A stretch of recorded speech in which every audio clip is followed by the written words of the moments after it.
साल 1947 अंग्रेजों का झंडा उतरा और भारत का तिरंगा लहराया। अब जमीन हमारी हमें मिल चुकी थी, अब बारी थी अंतरिक्ष की। फिर साल आया 1962। पंडित नेहरू के पास विजन था, दूरदर्शिता थी। उन्होंने भविष्य में अंतरिक्ष की संभावनाओं को देखते हुए इनकोस्पार की स्थापना की और अंतरिक्ष में तिरंगा फहराने की जिम्मेदारी सौंपी गई विक्रम साराभाई को। इनकोस्पार की छत तले भारत का अंतरिक्ष कार्यक्रम अपनी मंजिल की तरफ बढ़ने लगा। भारत ने पहला रॉकेट लॉन्च किया। फिर 1969 में इंदिरा गांधी ने इसका नाम बदलकर इसरो कर दिया। अब भारत ने अंतरिक्ष में अपना परचम लहराना शुरू कर दिया था। 1975 में भारत ने अपनी पहली सैटेलाइट आर्यभट्ट लॉन्च कर दी। 1980 में भारत ने स्वदेशी खुद की बनाई सैटेलाइट रोहिणी सफलतापूर्वक अंतरिक्ष में भेजी।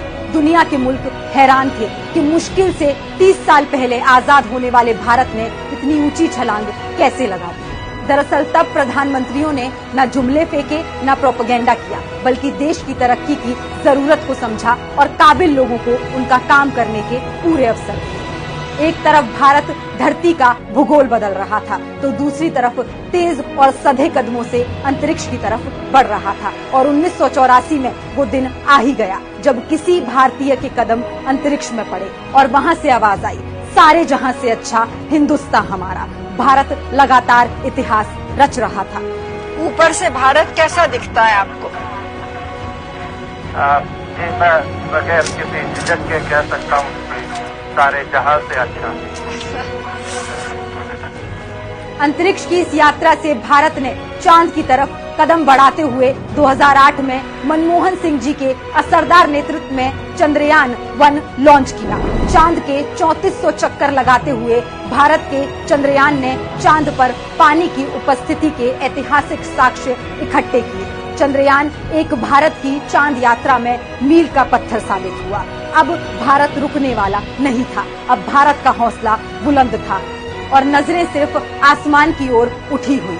इन्हीं उठी नजरों से भारत एशिया का पहला देश बना जो मंगल पर पहुंचा। 2010 में मंगल पर जाने की यात्रा पर अध्ययन शुरू हुआ। अगस्त 2012 में मनमोहन सिंह जी ने अप्रूव किया और नवंबर 2013 में मार्स ऑर्बिट मिशन ने मंगल की तरफ अपनी यात्रा शुरू कर दी। अब एक बार फिर चंद्रयान 3 से भारत ने चांद पर तिरंगा लहरा दिया है, मगर अंतरिक्ष की ये यात्रा इतनी आसान नहीं रही है।